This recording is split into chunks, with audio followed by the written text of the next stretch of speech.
各位观众朋友们，大家好。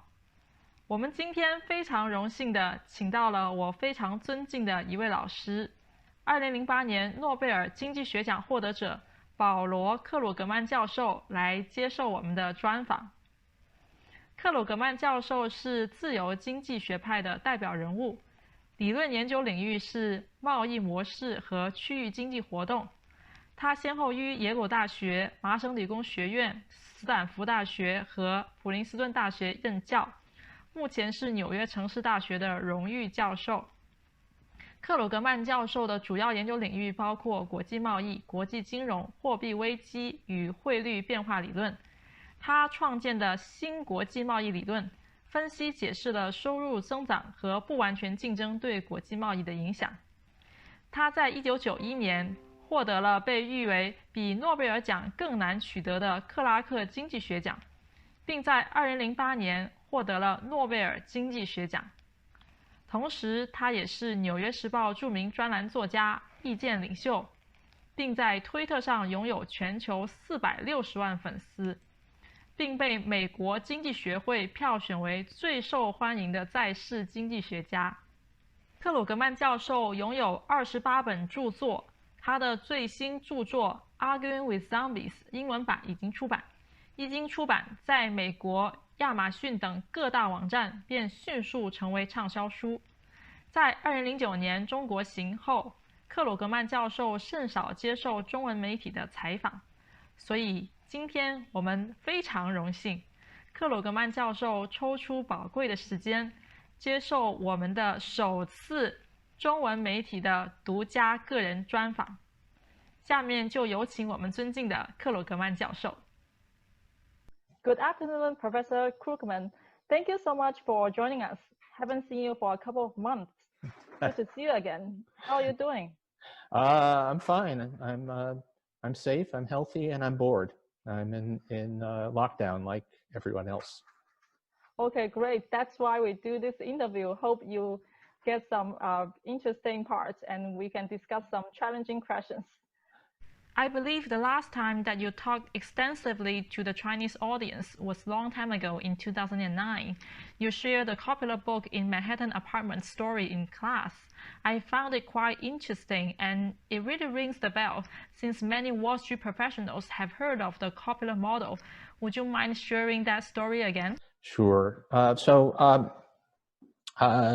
spent most of my time in an apartment in New York, which my wife and I bought in 2009, and we bought it with the money from the Nobel Prize.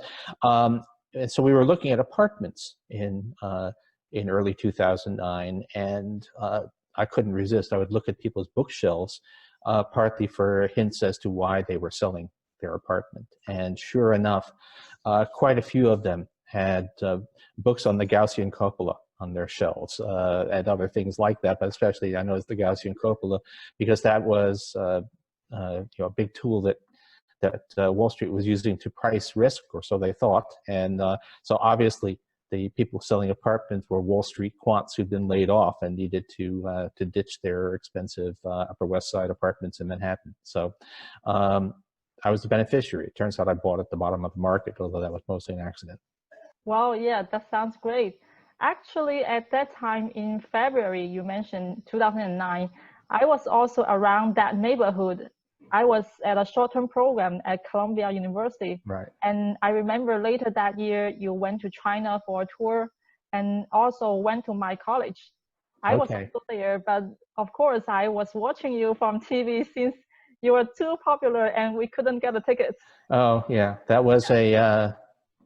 I did a huge tour, obviously. Actually, I did 11 Asian cities in 18 days back then. Wow, but I was younger amazing. then. Yeah, it's that was the. I've been to China a few times since then, but that was the most time I've spent in China, and the most time I've spent in Asia outside Japan. Anyway, it was. I would be curious, actually. I mean, God knows when we can travel again, but I wonder. I've seen a little bit of how much China has changed, but given the pace of Chinese development, 2009 is a long time ago. It's a very it's a much richer country than it was then. Yes. People mainly ask you about the financial crisis in 2009. Now, after a decade, we are in an economic crisis again. It seems that every time we interview you, we are having a crisis. Well, that's that sort of comes with the territory, and crises are one of my specialties. I say sometimes that I'm an ambulance chaser. Lawyers who run after an ambulance to see if there's any lawsuits involved. I've been working. Well, I wrote about currency crises back when I was in graduate school, and spent a lot of time consulting, dealing with crises in Latin America, crises in East Asia in 1990, 1998, 1999, then the financial crisis across the whole world, and now, boy, this is a different kind of crisis. This is nothing really that we've prepared for, but intellectually, but some of the same kinds of approaches. I think hard thinking, some understanding of how you model these things does contribute, and I think we're actually doing a pretty good job of making sense of the economics right now. Just the trouble is, of course, actually living through it is not as easy as writing down a model that makes sense of it. Okay, yes. So before we dive into the pandemic and economic crisis, we can talk about your new book, which just came out right before this crisis. And your new book is arguing with zombies. Zombies are not human beings, but some ideas that should have died long ago, but just keep shambling along, eating people's brains. And you mentioned in your column that COVID-19 brings out all the usual zombies. What do you think are the biggest zombie ideas these days? Okay, so in the United States, the belief that tax cuts are magic, that tax cuts solve all problems, that's a perennial zombie idea. And you see some of that even now, even in this crisis. The initial response of our government, of the Trump administration, was, let's have a tax cut. And there are still some people floating that idea. The belief that government debt is poisonous, that sometimes a problem, but that always a problem when, for countries like the United States, it's really not much of a problem. That's a zombie. Actually inflation, the idea that aggressive monetary policy to stabilize markets is going to be hyperinflationary, even though that view was so totally wrong in the financial crisis last time, it's still out there. I just did an online interactive for the New York Times a few hours before we did this interview, and a lot of the questions were, well, aren't we about to have runaway inflation? Look at all the money the Fed is printing, and that's that didn't happen last time. There's absolutely no reason to think it'll happen now, but it's an idea that people find really hard to let go of. Okay, sure. So before the COVID-19 pandemic, China and the US had trade tension. Many Chinese economists said that the trade balance is neutral. That means the surplus does not mean positive, and the deficit does not necessarily mean negative. You are an expert on international trade. Do you believe the trade deficit is neutral and the US people also benefit from the trade deficit? Well, I wouldn't exactly say that the U.S. benefits from the trade deficit. That's not the main point. Is that you can't judge a trade imbalance just by asking, is it positive or negative? It's always. I had an old teacher, actually, Charles Kindleberger, who used to say people always want you to give them a number on the balance of payments that will tell you whether things are good or bad, and that the number is never the answer. The answer is always the story. So the question is does this trade imbalance, when you have one, reflect something that is harmful or helpful to the countries involved? There was a time, 10 years ago, China's trade surplus really was a problem for countries like the United States. China was we were suffering from inadequate demand. China was holding the renminbi down. That was causing some problems. So China's trade surplus has in the past been a problem, but the trade imbalance of recent years, first of all, it's substantially smaller. China just doesn't run surpluses on the same scale it used to, but also it's lack of demand has not been the problem for the United States or other advanced countries in recent years, and a lot of the trade imbalance, the bilateral imbalance between the U.S. and China is a statistical illusion. It's really China is still in many ways an assembler of components from other countries. So there's a lot of statistical, a lot of what looks like we're importing from China, we're really importing from Korea or Japan or Singapore. But just generally, it just hasn't been a problem. And of course, the ability to source goods, both labor-intensive goods and increasingly sophisticated industrial goods that China is well equipped to produce is an advantage to the United States. So this idea that the U.S. is being victimized by China, that's it wasn't always true that China's surplus was benign, but right now it's not an economic issue that we should have been worrying about. Okay, good to hear that. So besides the trade tension, there were also rising tensions between two countries during the pandemic. While China accused President Trump of wasting weeks for handling the coronavirus threats, the Trump administration wants to hold China accountable for COVID-19, and people mention several measures. Senator Lindsey Graham proposed to cancel the $1 trillion plus U.S. debt to China, and Larry Kudlow urges to allow 100% immediate expensing, basically paying the U.S. companies to move out of China. Do you think any of these measures will be effective? Okay, I hope that Wall Street people are going to stop that debt repudiation idea. I mean, even if you have problems with China, that's not something a country like the United States should be doing. I mean, we play a crucial role in the international financial system. People trust that a U.S. government obligation is a promise that will be honored.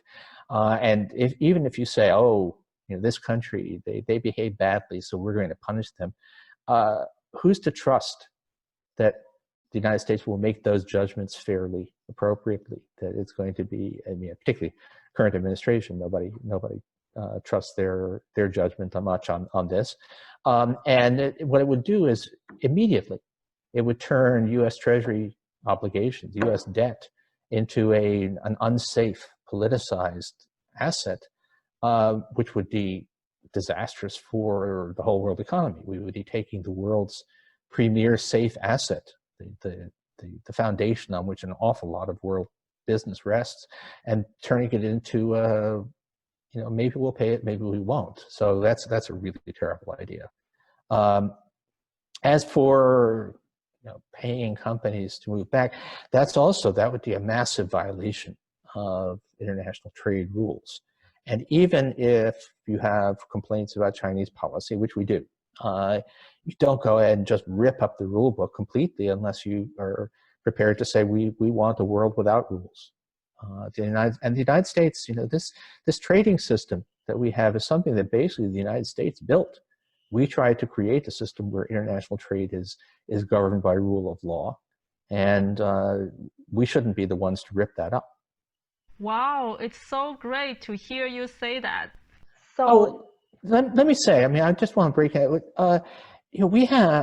China is not a good guy on any of these issues. China does bear some responsibility, it appears, for covering up the early stages of the coronavirus. So there is a real issue there. The United States then failed to act on the information it had, but China did not behave well either in the early stages. China does, in fact, de facto, violate at least the spirit of a lot of international trade law. It's a subsidy-ridden economy. It's just, in many ways, is not a good actor in the world trading system. But there's a huge difference between saying, we have complaints with China, and we're prepared to rip up the whole system of international relations because we're mad at the Chinese, especially since we are not angels ourselves.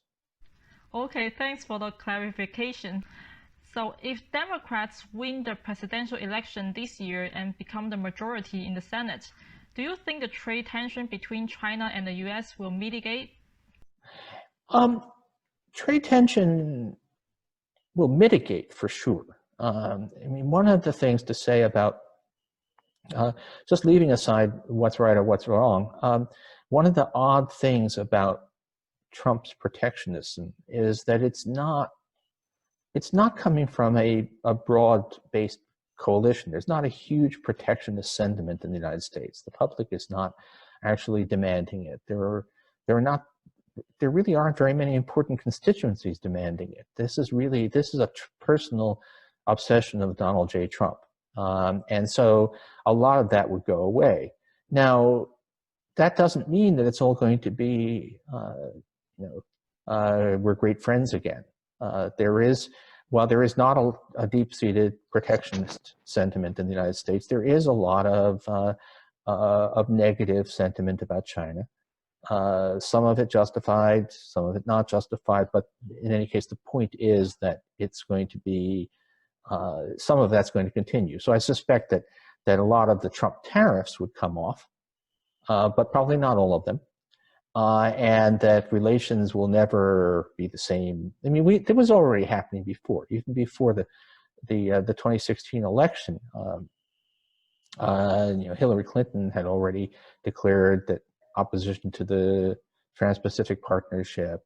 We were already moving towards a less amicable set of relations, but this kind of confrontation and scapegoating of China is probably not going to continue. It's particularly right now. I mean, I don't no Democratic president would be derailing G7 meetings, refusing to sign a communique that doesn't call COVID-19 the Chinese virus. So it would be different. There will be tension, but nothing like what we have now. Okay, sure. If you could give Chinese government some advice when facing challenges externally, I mean pressure from the US, and internally from the pandemic right now, what would it be? Well, internally, I can't say very much. I mean, China has the problem of, I think there is a problem of not being an open society where people don't want to tell. People are afraid that they'll be punished, maybe with some reason, for telling higher levels of authority things they don't want to hear, which I think played an important role in China's poor initial response. But then China did respond very effectively. The Chinese lockdown has really been more successful at containing this virus than many other countries' responses. So China needs to figure out. I mean, whistleblowers, people who say, "Hey, there's something happening that doesn't reflect well on authority, but people need to know about it." China eventually needs to figure out a way of making room for that, because that's part of being a functioning modern society, and China is not there yet. In terms of the broader thing, China is not a poor country. It's a middle-income country moving its way up. It's still substantially poorer than Western Europe or the United States, but it's in the realm where it can no longer really say, look, you can't apply the same rules to us that you apply to everyone because we're a poor country. China needs to start behaving like a good global citizen on trade relations. It needs to be transparent. It needs to allow access to its markets, certainly whatever. It needs to honor its promises, not find indirect ways of closing its markets, whatever it may have said it's going to do. It's increasingly, I mean, China is now one of the world's two great powers. There's the United States and China are the two big players, and both of them, I think, really have the United States needs to regain global trust, and China needs to gain some global trust, which it doesn't have now. Okay, that's a great suggestion. Now let's switch gear to talk about inequality. Roughly starting from 1980s, when Ronald Reagan was the president, the income inequality began to rise. But the US is a democratic state. After 40 years, why can't people elect a president and a Congress to reverse the trend? Do you think growing inequality is people's choice, or is a trend that's out of people's hands? Oh, there's a very large element of choice to it. I mean, the other advanced countries, they face the same technology, they face the same global economy, but they have much lower inequality. So the lowest inequality country in the West is Denmark. It's part of a global economy. It's part of the European Union. It has pretty much open trade, but it has a powerful union movement which equalizes wages, and it has a large welfare state which then redistributes and equalizes the distribution of income further.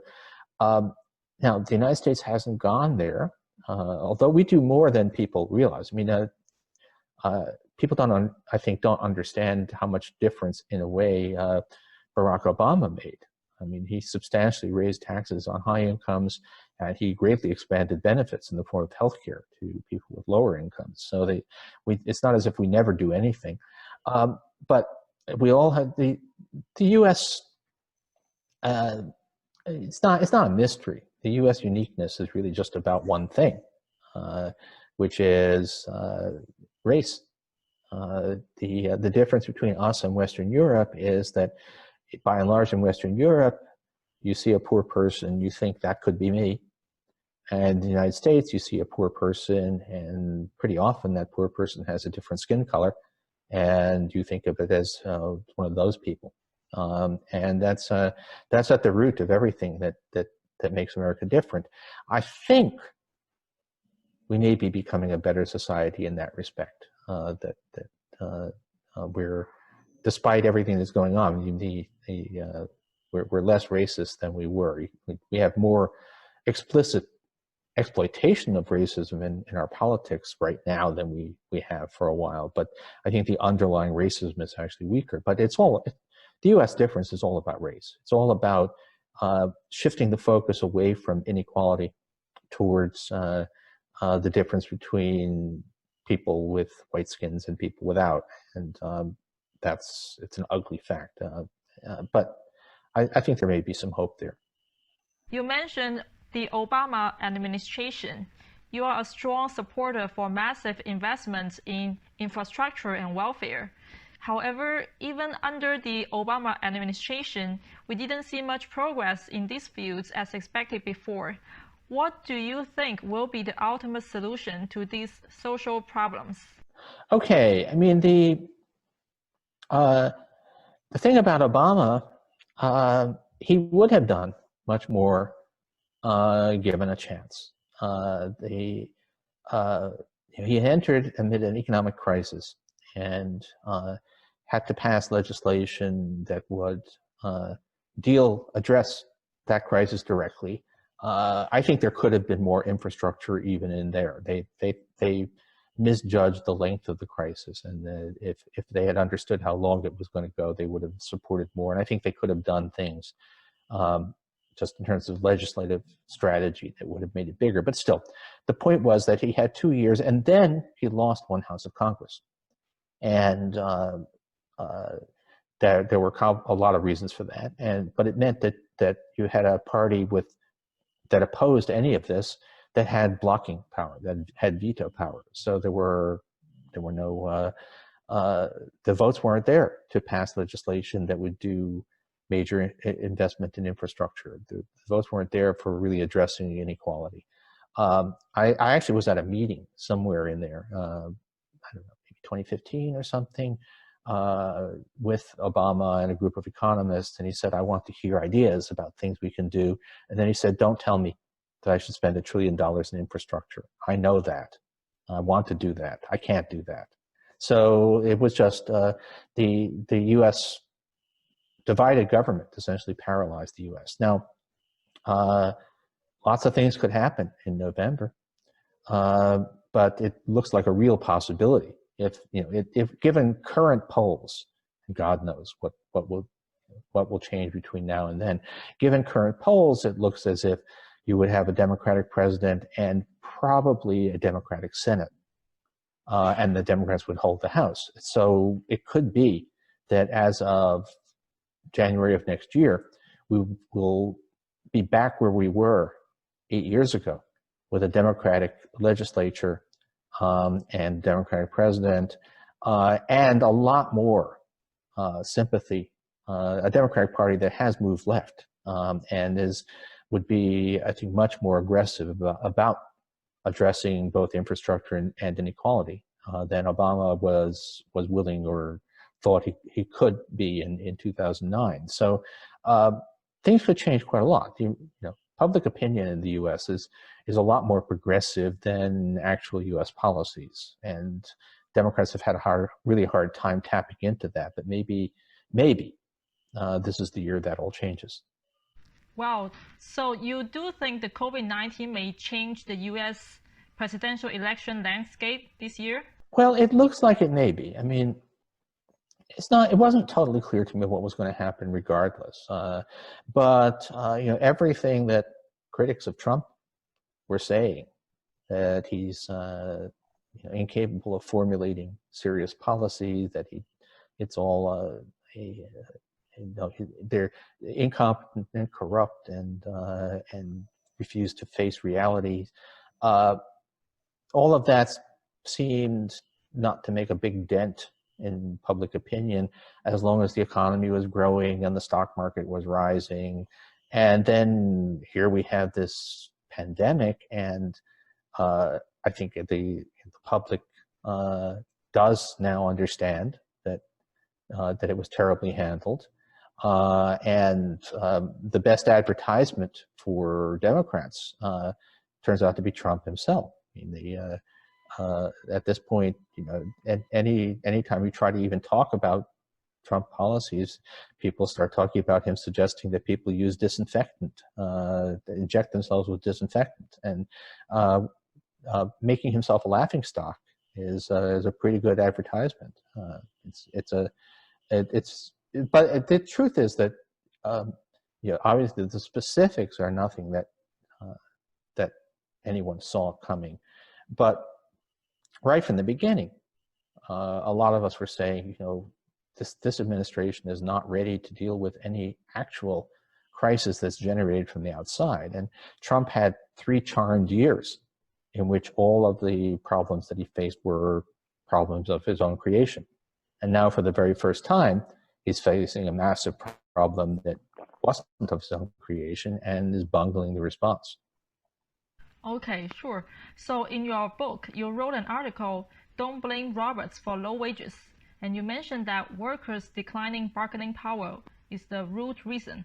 I find this idea quite interesting and very novel, given that many people are afraid that artificial intelligence may take over their jobs in the future.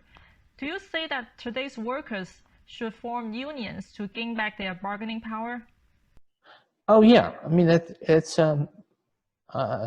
the first thing to say is, look, we talk about artificial intelligence, we talk about robots and all of that, and clearly technological change is happening. It's not actually happening faster than in the past, at least according to the measures we have. The productivity growth was 2% or more in the 90s and the early 2000s, and it's been half that since 2007. So we're not actually looking at a productivity boom, which is what if robots were taking all the jobs, we'd expect each remaining worker to be producing more, and we don't see that. So we see exciting technology and certain things that are very visible to upper middle class people. So yes, can stream movies on Netflix. But that's that's probably less important than technological changes that happened in the past, like freight containerization. And on the other hand, we really do see the effects of organization of unions. My favorite example actually is trucks, truck drivers. That used to be a well-paid profession in the United States. It's now a poorly paid profession, dreadful working conditions. Real wages are about 30% lower than they were in the 1970s. That's not because of technology. I mean, maybe self-driving trucks are coming one of these days, but that hasn't happened yet. And it's not because of globalization, because domestic truck transport obviously is a domestic non-traded service. It's because what was a heavily unionized industry is now essentially ununionized, and all the bargaining power went away. And to people who say, well, unions can't survive in a globalized world, I say, well, look at Scandinavia, where you have workforces that are 60 or 70% unionized. It was a political decision that deprived U.S. workers of their bargaining power. Okay. And in your book, you also mentioned that you are skeptical about cryptocurrency. One reason is that it's not backed by the government. So what's your view on China's central bank's digital currency electronic payment, the DCEP, and Facebook's Libra? Okay, Facebook Libra, everyone's trying to figure out what that's about. And it seems to become vaguer and less clear with each passing day. And I'm not actually tracking it closely. In central banks, I'm a little bit unclear exactly what a digital currency would do that existing things don't do. I mean, I have a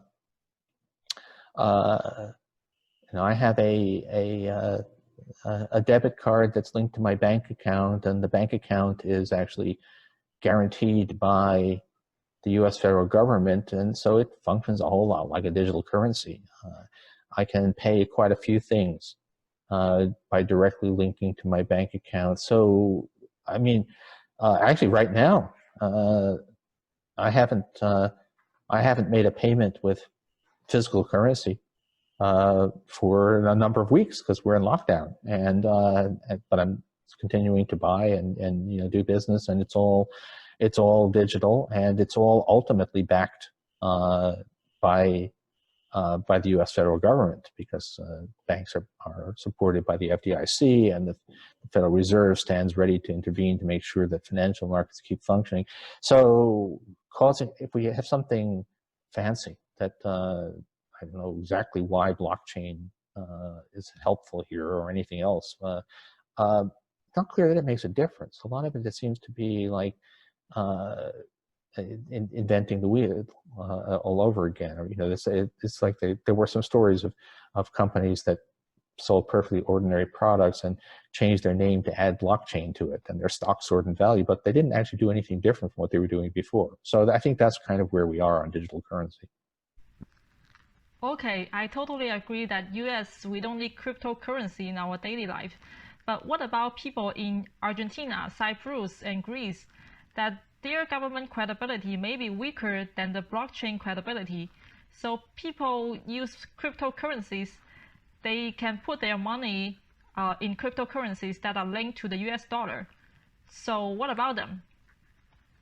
Well, there's a chance. I mean, it's possible. It's just, cryptocurrencies in general have been used for primarily actual transactions as opposed to speculation, seem to be mostly linked to illegal activity, people buying drugs and other stuff. And it's the thing about blockchain is that it's they supposedly makes you untraceable, but supposedly guarantees the authenticity all the same.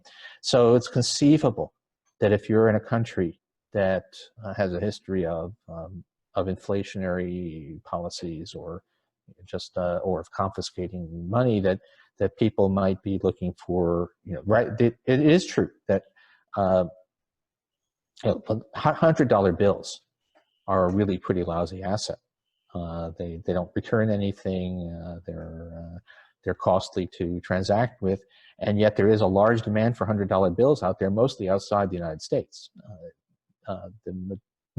Most of the value of U.S. currency in circulation is $100 bills, and most of the value of U.S. currency in circulation is not in the United States.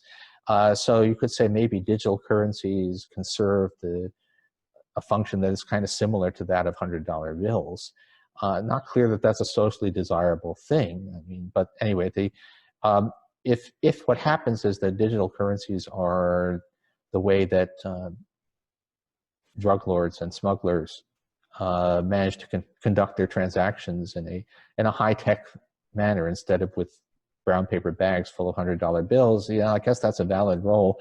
It's not exactly what the profits of digital currencies have been promising us.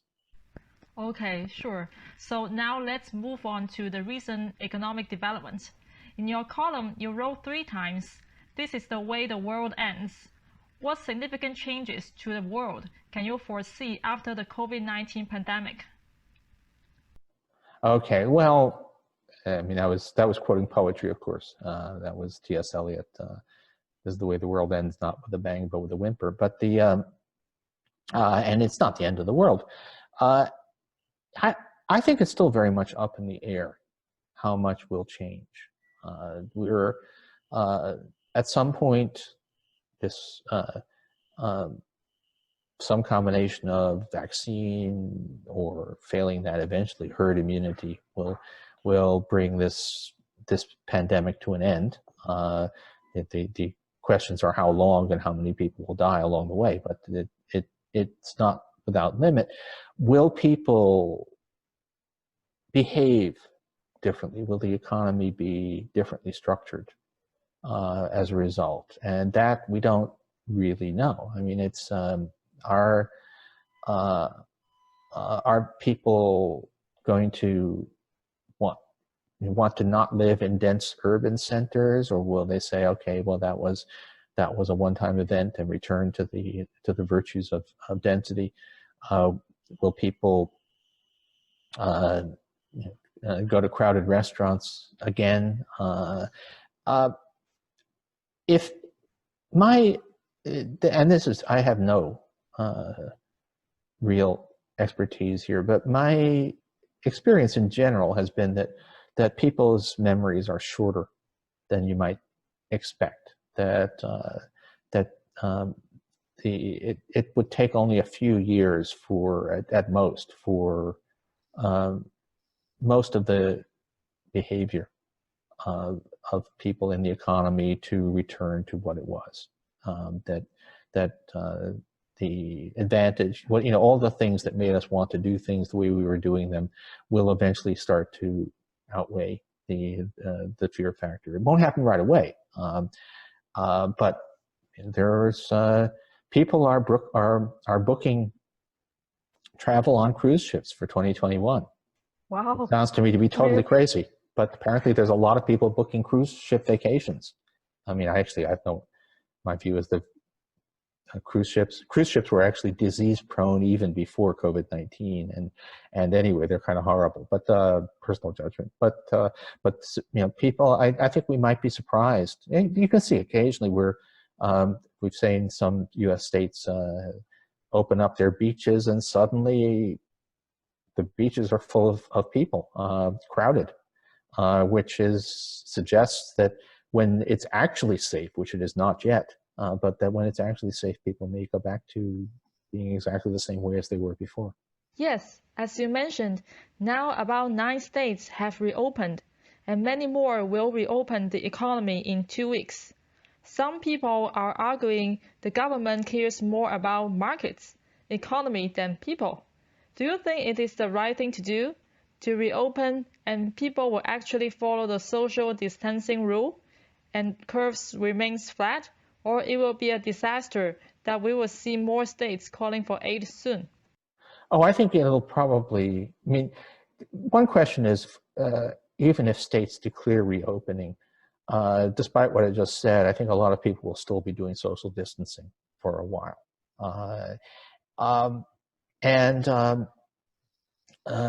Some limited reopening, maybe it's very much dependent on conditions. Actually, I have to say, the governor of New York, his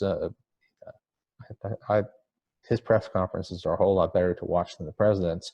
And he hasn't necessarily done that great a job, but he does give good press conferences, and he also is quite explicit. And he's been saying, look, what we need, his criteria actually for New York doing even a partial reopening are not the number of people that each infected person infects has to be close to 1, so that we're not talking about an exploding pandemic, and that the hospital system has to be running at less than 70% of capacity.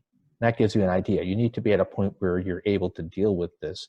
And if reopening leads to R naught going up a lot, then close it down again. So, and if we actually look at where we actually are in the states that are being aggressive about reopening, they're not, they don't meet those criteria. Or in some cases, they're aggressively making sure that they don't have the information to know whether they, where they are. I mean, Florida's big policy move in the last few weeks has been to stop county medical examiners from releasing data. So instead of actually trying to control the virus, they're trying to control information about the virus, which is not exactly something that makes you feel optimistic about their chances of doing it right. Okay. And do you believe the Federal Reserve and the U.S. government have done enough? Oh, those are actually two different questions. The Federal Reserve has been extraordinary. I have to say, really, I had my doubts about Jay Powell. He was replacing a perfectly fine Fed chair, which was Janet Yellen, but he has risen to the occasion. The Fed, we came very close to a global financial meltdown in March. I don't think people realize just how near we were to the edge. If you actually looked at what was going on in the markets, they were really breaking down in kind of the same way they did after the fall of Lehman Brothers in 2008. And the Fed moved very aggressively to buy assets to make sure that there was some, restore confidence to break the cycle, and they did. So that was great. So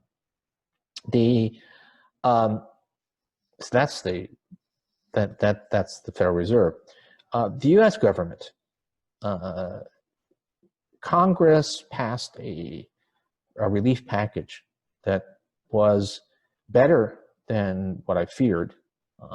In particular, it had generous unemployment benefits, which is really critical at a time when you're forcing a lot of workers to not work.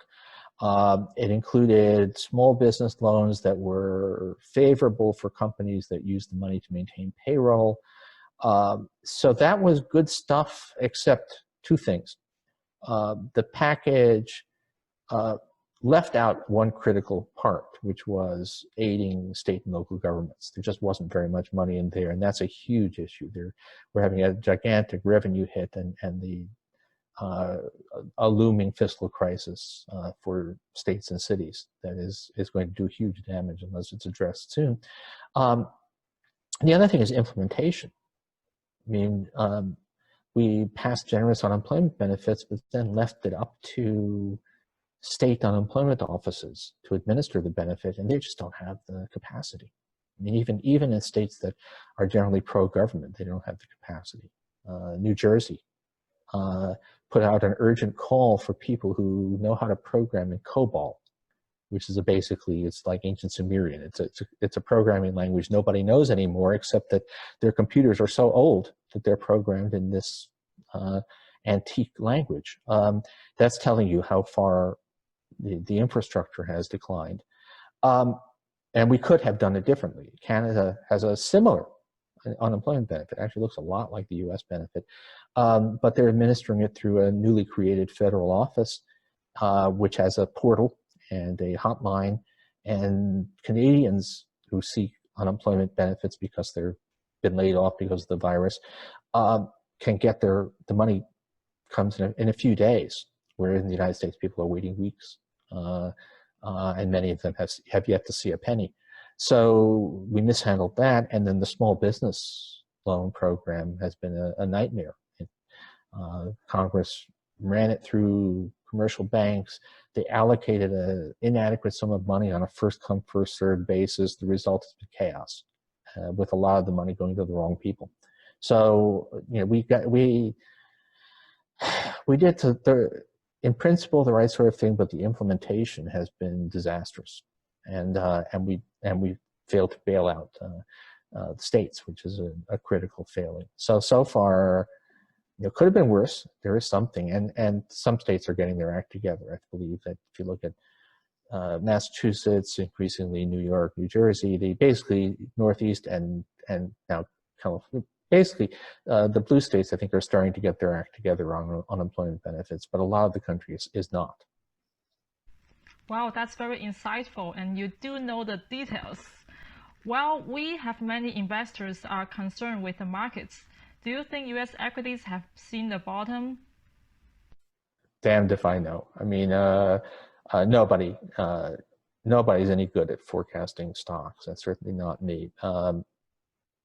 The one thing I'll say is that people have been talking about the disconnect. Stocks are rising, stocks are up substantially.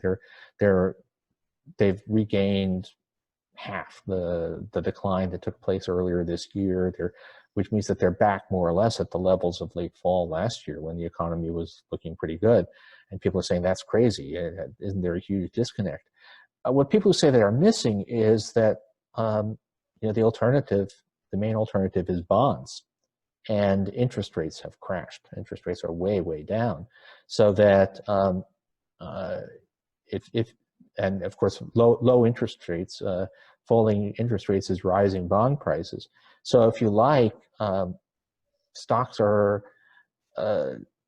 not such a bad investment, even though profits are down, because the alternative investments are yielding very, very little. Real interest rate on inflation index bonds are negative rates now by a substantial margin. So why, if you have a company that you think is going to have reasonably stable profits despite the recession, and that's true particularly of technology companies, but of some other companies as well, it's not a bad investment even though the economy is looking really bad.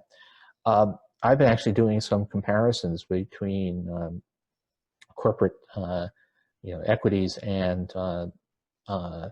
bond funds. So you can buy stocks that are ETFs that collect a bunch of government bonds. Bond ETFs are way up because interest rates are down.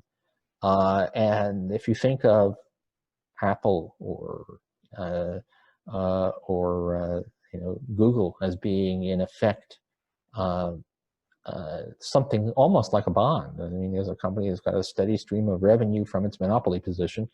You'd expect them to be up too. So it's not clear that God knows that the market is heavily swayed by emotion. God knows where it'll go. But right now, it's not obvious that stocks are particularly wrong in either direction. Okay. Which countries, in your opinion, will do well after this crisis? Oh, it is an integrated world. So the fact of the matter is we're all going to be hit some. I don't know. I mean, one thing I've been noticing is that as the economic data are coming in, even countries that have handled the virus pretty well are still taking a pretty bad economic hit. South Korea is not looking good in terms of growth, despite having a stellar record on dealing with the virus.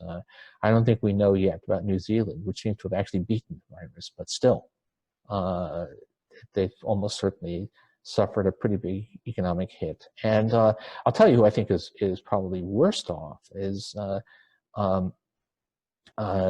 emerging markets with substantial debt.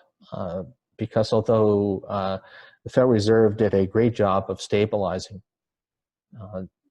first world financial markets, it hasn't and sort of couldn't do the same thing for emerging market debt. So we're actually possibly looking at a very serious economic crisis in a number of emerging markets. Not China, which is a surplus country, but a number of smaller countries. Every place from Brazil to Turkey is facing a really rough time. What about China? China has reopened the economy and it's quite safe. So yeah, China is said to be safe. The little bit I've seen says that Chinese consumers are still very cautious. So it's, but China did a extremely draconian lockdown. Seems to have pretty much beaten the virus, although I guess we'll have to wait a bit to see if that holds. So maybe China can come back, but I am definitely not a China expert. It's Chinese, even more than most places. The fact of the matter is, and this comes back to the lack of transparency. Even now, nobody trusts Chinese official data.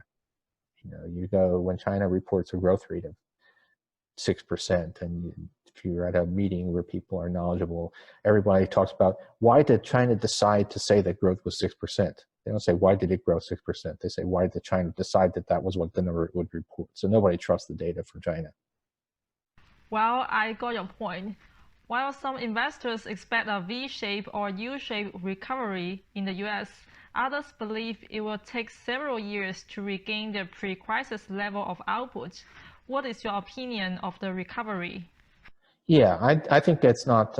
It's going to be a Nike swoosh, sharp down and then gradual rise. And the reason for not a V-shaped recovery, could be wrong, but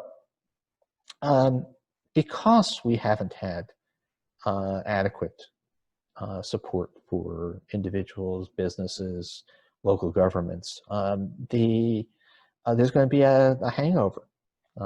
There's going to be, even when people start to be reemployed, they will have depleted their savings.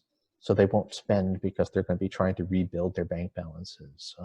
Lots of businesses that could reopen once the virus subsides won't reopen because they went bankrupt. They're gone. State and local governments are going to be laying off employees, cutting spending for a long time because of the budgetary hit. So all of these things are going to act as a drag. Now, that doesn't mean we might have quite fast growth. In fact, we probably will have quite fast growth, but that's only after an enormous decline. So if you want your model here is the Great Depression in the United States. Now, not many people know this, but the U.S. economy grew 10% in 1933. But that was only after output had fallen in half during the slump from 29 to 32. So you can, after a steep decline, you can have a period of rapid growth, and it still takes you years to get back to where you were before. Well, we've talked a lot about the coronavirus, the president, and the crisis. Now let's talk something about you. You went to Yale and MIT and taught in Stanford and Princeton before, but seems no Harvard, no connection with Harvard. Yeah, well, I was.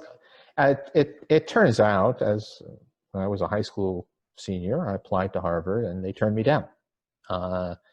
Which terrible blow. I was forced to go to Yale instead. So that's not exactly a suffering, but no, it makes a good story to say, oh, I've always resented Harvard for turning me down. I think I understand what they were trying to get people who looked interesting, and I didn't look interesting. I was your standard bright suburban kid with high test scores and no interesting extracurricular activities. So Harvard figured, no, there's lots of guys like that. So let's go for more interesting people.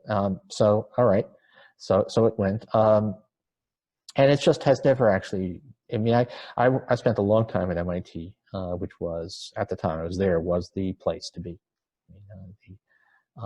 MIT, almost every economist of roughly my age you've heard of went to MIT, except for a couple did go to Harvard, but they actually took classes at MIT. So, but Ben Bernanke, Olivier Blanchard, or Ken Rogoff are all MIT from the mid-70s, and the MIT economics department, which I was at for 20 years before moving to Princeton, remained the premier economics department in the world at the time. And there were a variety of reasons for moving, but there were reasons that had to do with there were family things and so on, and that moving 2 miles up the road to Harvard would never have made sense. And not that I don't think, well, I never got an offer from Harvard, but I'm not sure if they would have wanted to, but I was clearly not interested in moving anyway. That's definitely Harvard's loss. And is that the reason why you didn't teach in Harvard? No, I just didn't have the connection. Well, yeah, I wasn't offered a job there. I didn't even interview there for when I was coming out of grad school. And then later on, the natural thing, MIT has an incest taboo. They don't hire their own graduates for their first job. So I had to move from MIT, but then it made, so I actually went back to teach at Yale, as it turned out. But then after I'd been gone sufficient time, MIT invited me back to teach, and that seemed like the most obvious, natural thing to do. I really did have a very strong MIT connection, and had 20 very happy years in that department. Okay. As an economist, we are trained to be rational and unbiased. People always joke that economists are two-handed, but you seem to be very bold talking about your political opinions and taking sides, being a good example of a one-handed economist. But since people know your political views, they may think you are biased. For those who have different political views with you, how do you convey your economic suggestion to ensure the message is well received? Well, I try to always have evidence. That's all you can do.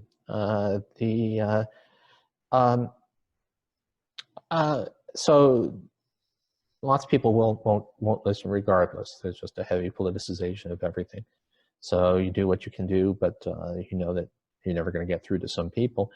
But look, if you actually look at this particular time, among newspaper columnists, I'm actually writing very few Donald Trump is a terrible person columns.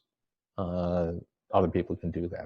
It's not something I need to do, and not something I have any special expertise. And I'm writing a lot of columns about economic policy that are always based upon facts, evidence, always cite give the reasons I'm arriving at the conclusion. Now, there is I clearly have values.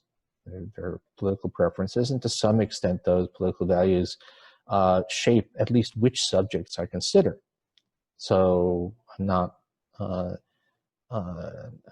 in this particular time when in the United States, when the pros and cons, mostly cons, I'd say, of the Trump administration loom so large, I'm going to be writing a lot of things about what Trump is doing wrong. But you do what you can. But look, they're trying to pretend. There are people who try to write as if we had an environment in which there was there were a large number of people who will really approach stuff with an open mind, and if you can just state the facts, that may move it. That's not reality.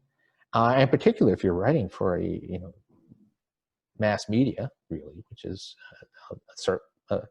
a paper that's read by a lot of people who are not technocrats, you need to get people's attention.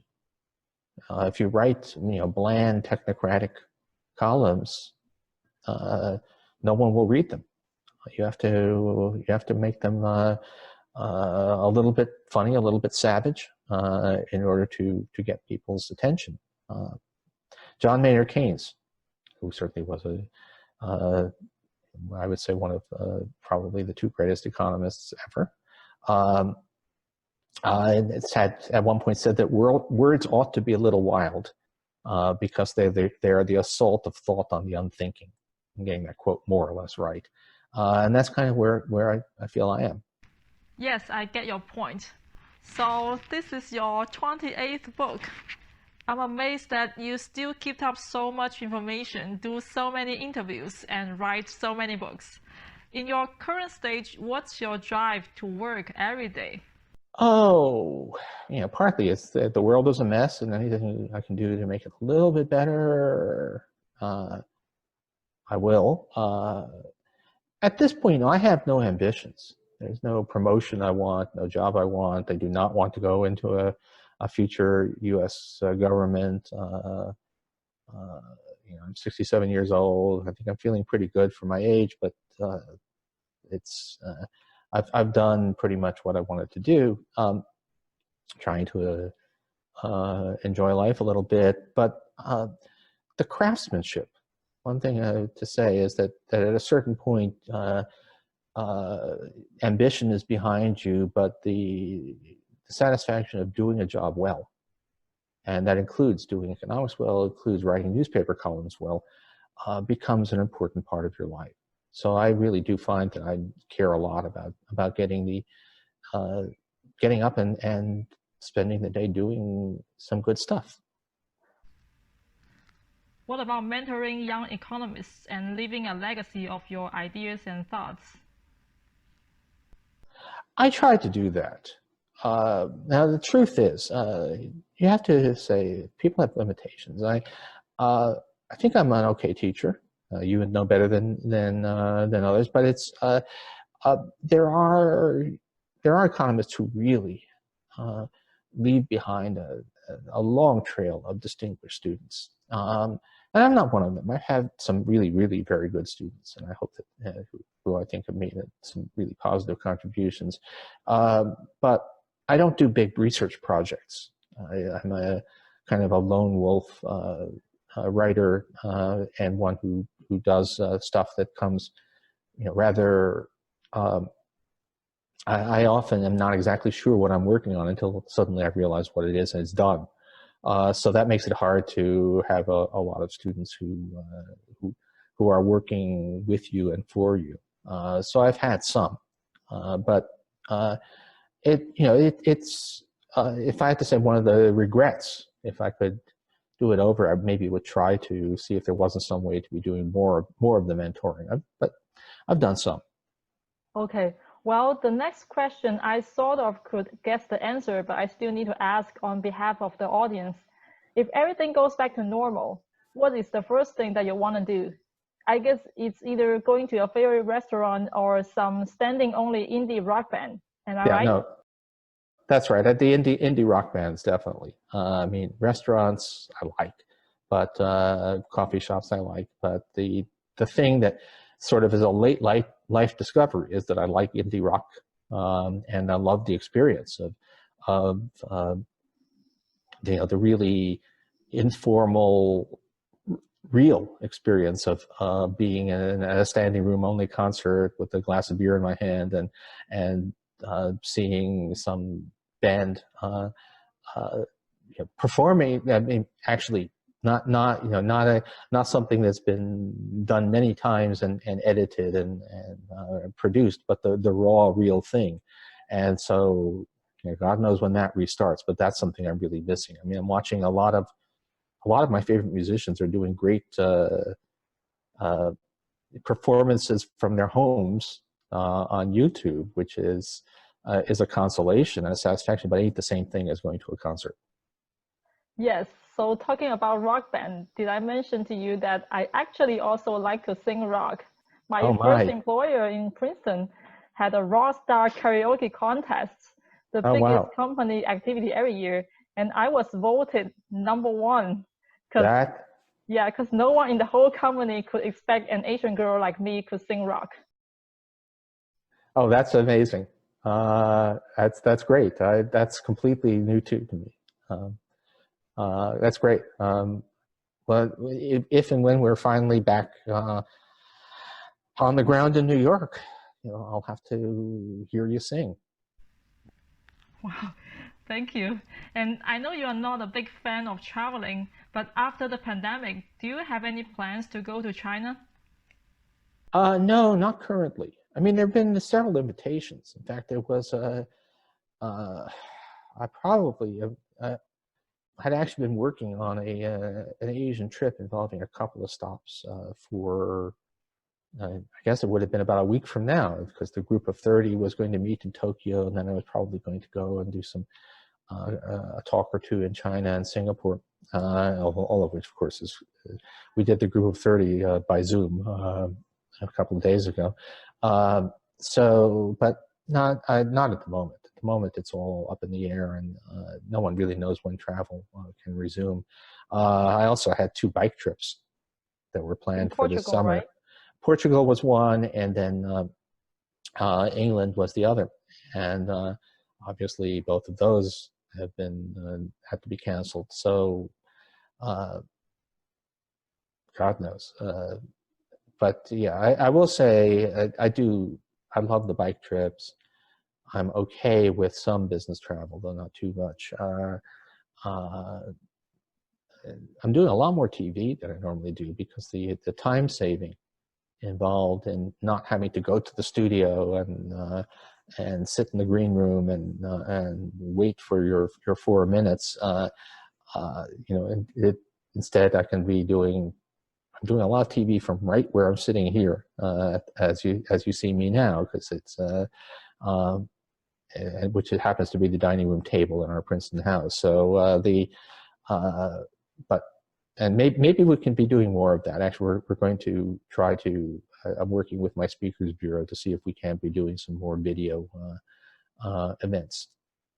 Well, yeah, if you really go, let me know, and I will make sure they'll have the banner saying "Welcome, Great Paul" again.